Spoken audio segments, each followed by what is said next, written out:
Yang ketiga, mengapakah Maulana begitu berkeras dengan riwayat Ibnu Ishaq? Nampaknya pendapat ini sangat bertentangan dengan pendapat jumhur ulama dalam menilai Ibnu Ishaq, termasuk Imam Bukhari yang memasukkan beliau dalam kitabnya.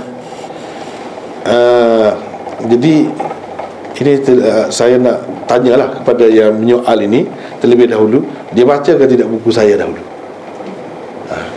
Kalau baca, sebenarnya sudah terjawab.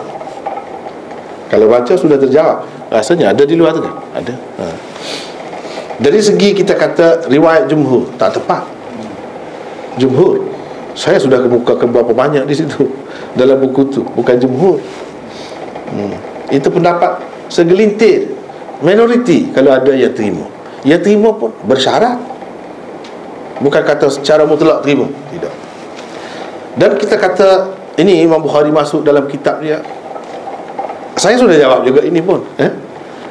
Masukkan dalam kitab bukan berarti mengiktiraf seseorang itu. Imam Bukhari masukkan di tempat macam mana? Macam mana? Dia buat sebagai apa?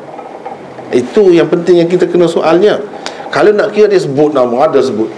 Dalam Quran pun ada sebut juga Fir'aun, Haman dan sebagainya. Sebut tu macam mana? Itu yang perlu kita tahu. Misalnya kita tak sampai lagi ke situ, insya-Allah kita akan sampai. Kalau cetakan Pakistan tu dia Bukhari ni ada 2 jilid. Jilid yang kedua mula-mula. Jilid yang kedua mula-mula lagi, Kitabul Maghazi.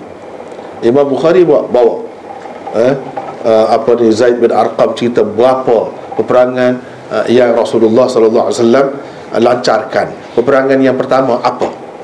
Imam Bukhari memang sebut. Ibnu Ishaq kata begini. Dia sebut tu sebagai apa? Itulah yang kita kena belajar. Kalau semata-mata kita kata Imam Bukhari nukil, kadang-kadang orang sebut ini, dia sebut untuk mengkritik. Ibnu Ishaq sebut macam lain. Jadi Imam Bukhari seseorang yang nak kata mana lebih tahu, sahabat ke yang tahu atau Ibnu Ishaq yang berapa lama dia bukan sahabat? Itu maksudnya.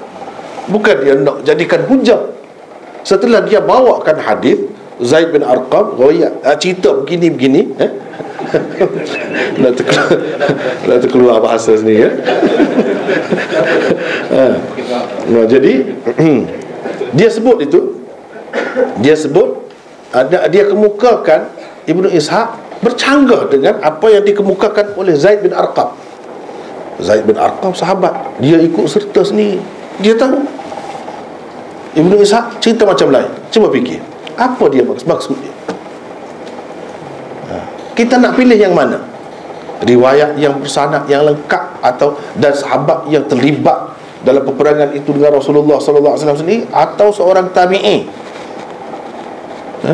yang tak sempat dengan Rasulullah sallallahu alaihi wasallam, yang dia cerita tu sanad pun tidak ada. Itu maksudnya. Jadi kita kena berhati-hatilah di sini, sebabnya bagi saya lah, Ibnu Ishaq ni salah seorang tokoh Syiah yang masuk dalam ahli sunnah, dalam masyarakat ahli sunnah, untuk merosakkan, mencelarukan fikiran ahli sunnah.